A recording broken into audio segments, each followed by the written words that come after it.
I'm Alina, I'm co-founder and CEO at Chili Piper, and I have Ed Fry here with me from Mutiny. He's a growth marketer, marketing to marketers, and we're going to talk about things that he is seeing as effective to drive most pipeline within this downturn. And one of the topics that we're going to cover is also founder brand. It's interesting to be a marketer, marketing to marketers, yes. Because they know all the things that they do to grab their attention. Do you take that to your advantage? How do you market? Oh yeah. Like good marketers love to see good marketing, so you can sort of like exaggerate some of that stuff a bit. I used to run an online marketing community. It's a group called Inbound.org. It was acquired by HubSpot.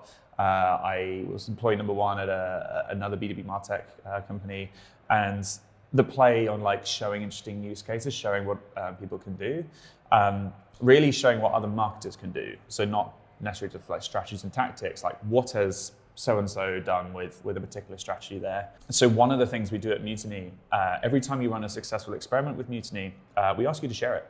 And some people do. So we have this big library of people's examples. And so we go and find some interesting ones, and we write them up on our website.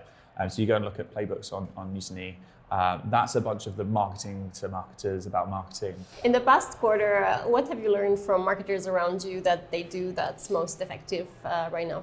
I think, so one of the things we were just talking about this in one of the roundtables is people like getting back to basics and like that how you capture the demand that's already in market and really optimize things around that, your high intent SEO strategy, like keywords in your SEM, your Google ad campaigns where like clearly they're looking for a solution, but there's only so much of that available. There's only so many people in market. And so what are people doing around digging the well before you're thirsty? How do you go and pull people into market?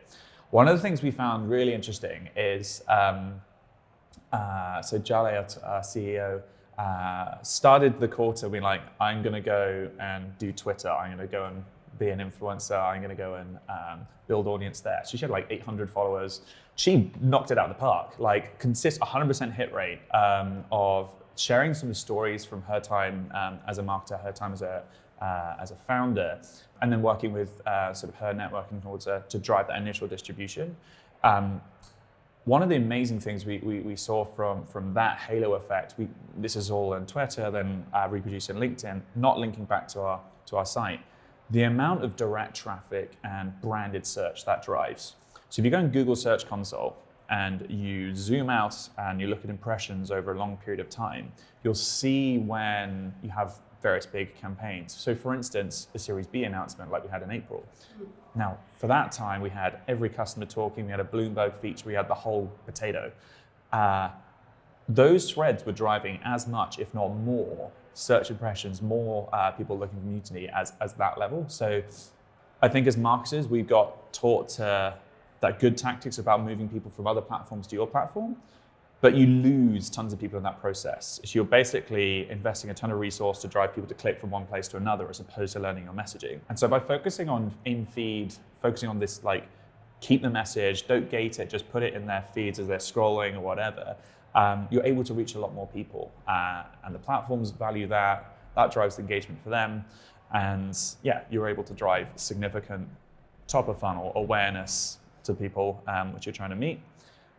It's hard to attribute. You ask people, well, where did you hear about Mutiny? Well, I saw this thread. I see you guys at this conference. I saw you on the podcast or this or that. This whole world of dark social, dark web, whatever you want to call it. It sounds like you seem to be convinced that founder branding is an important part of marketing now that you've seen success at Mutiny. Yeah. Why do you think founders are afraid of it? Why do you think... Afraid? Mm-hmm. Okay, so Mutiny, we're very fortunate to have like a three-time CMO trained CEO who's also an engineer. I think step one, like work in the Valley in a C-suite like for 10 years. Step two, go and share those stories within a few things there.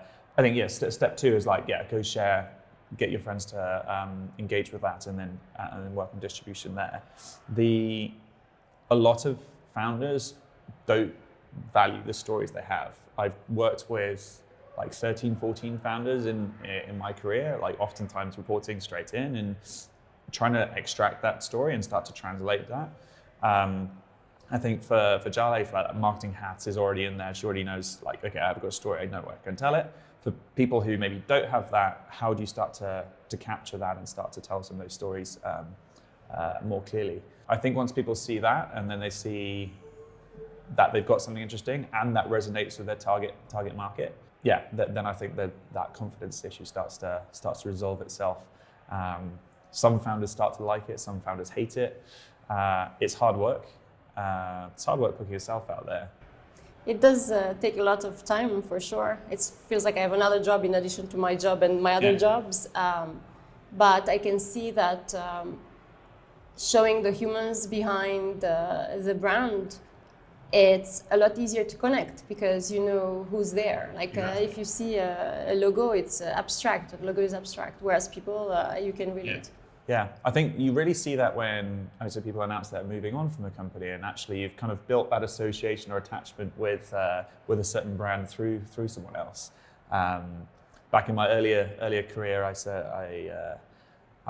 a big part of the Moz community. So Moz being like the SEO platform, they invested heavily in that, and it would be really sad when people would move on from Moz and they go on doing other sort of things. But you built that association through people, and brand is really a collection of those people as well as what it is at a company and a product. When we hired our first PR company at Chili Piper, I said, I'm completely camera shy. Do not put me in front of cameras. Do not put me on stage. Do not put me to talk to journalists. I don't want any attention towards me. I just don't want any attention. And why? I am an introvert, and naturally am exactly the typical personality that you'd expect from an engineer, from a developer, because I started as an engineer. And I didn't think I needed the attention, and also it made me feel very uncomfortable. Mm-hmm. And it was like very fearful for me to be on stage or having any of appearances. And that changed in 2020, actually in 2021. The war was starting to build up, the war danger between Russia and Ukraine. And when Putin finally attacked Ukraine, I felt so angry that it was all happening. I said I have to do something about it. And I don't know, in that moment, something broke in me.